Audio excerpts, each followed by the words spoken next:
When a simple crime takes a paranormal turn, will the Dark Knight be equipped to deal with it? Well, let's hop into the pages of Detective Comics number 1062, the beginning of the brand new Ram V era of the series. Alrighty then, so as we begin this brand new fresh start from this brand new fresh creative team, we see that it's opera time in Gotham once again. We're treated to a snippet of a show wherein a sad man laments the death of the love of his life while being watched on by a bat demon. Ah yes, this is opera, Doc, no doubt about it. Rich guy Bruce Wayne actually had seats reserved for this show, but he ended up having to miss it because he's busy cracking down on a brand new smuggling operation as Batman. As it turns out, Bruce actually knows the crook running the whole show. It's one of Sal Maroni's dumber nephews. Batman assumes that this is going to be an easy night's work and he's just going to steamroll the entire operation. The only problem is that nephew Maroni over here actually ends up having one hell of a monstrous ace in the hole. After the mafioso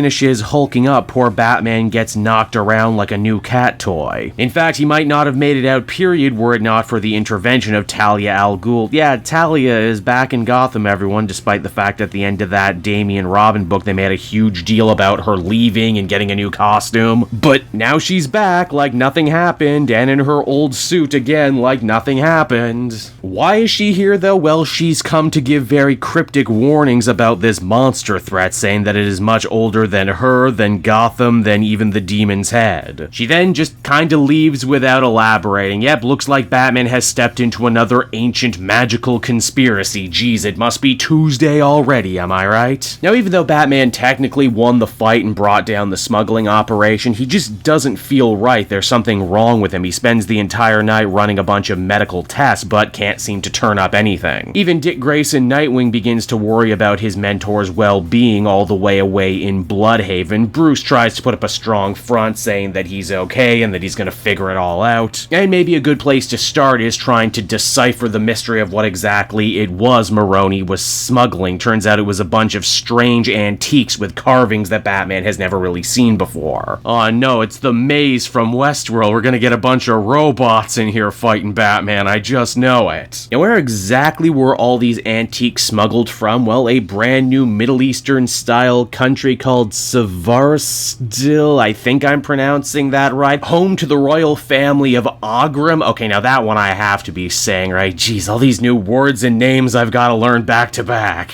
It would seem that this royal family has actually had a lot of different dealings with Gotham City, because we see on an ancient scroll the word Arkham, but also that they've fallen on hard times recently, and because of that the Queen Mother is dispatching the prince, a man named Arizin, to go to Gotham and win back his family's lost honor. How did they lose it? What does that mean? I don't know. But I know for certain though is the prince isn't going alone. He's bringing some heavy-hitting retainers with him, and we also discovered there was another retainer by the name of Gale who was already set up shop in Gotham waiting for the prince's arrival. It was Gale we actually learned was working with the Maroni crime family to try and smuggle in these antiques from his homeland, and now that Maroni's nephew got pinched, he wants his money back. The rest of the mob goons try and stonewall him, a decision that they will end up greatly regretting, as they all end up dead at the hands of what look to be ring wraiths from Lord of the Rings. Also, Gale himself is also implied to be a monster, maybe not exactly like Maroni, but something like that. Either way though, as the comic comes to a close, we see that Bruce is struggling with some horrifying nightmares. He too is being bedeviled by that monstrous bat creature from that opera that he didn't see. It's still all very mysterious what any of this means, but one of his nightmares does manage to drop a rather familiar sounding name. Barbatos. Yes, that's right, that Barbatos. And so that was Detective Comics number 1062, everyone, and overall I would say this is a story that I more appreciated than enjoyed. I like what Ram V is doing here, bringing his horror, paranormal sensibilities to a Batman story. After all, Detective Comics should be the one that's not afraid to play around with genre and maybe take some risks. Lord knows the last several Detective Comics runs that I read and ended up not enjoying, ended up playing it way too safe. All that being said though, I would be lying if I didn't audibly sigh when I read the words Barbatos. Again, for those who remember, that was a cool, evil, eldritch entity that, you know, had some play in the original Morrison stories, then was greatly expanded upon in the Snyder years, before eventually getting pantsed and thrown aside for the Batman Who Laughs. I'm not saying for all those those reasons you should never try and write another story about Barbatos. I'm just saying that it's going to be really hard for me to invest in all of this going forward, even if I want to. On the other hand, though, Albuquerque's art is cool. Him and Ram V work well together, and everything going on with mysterious foreign nation and its crown prince, who I think is more than a little supposed to reflect a lot of the playboyness of Batman himself. There's definitely places they could go here. It just didn't hook me the way I wanted it to. Maybe this will be one of those stories that reads better in trade. And Lord knows when it comes to magical choices at DC right now, your cup don't runneth over with choices, so I'm sure someone out there will probably enjoy this one. Overall, though, I can really only give it a 7 out of 10.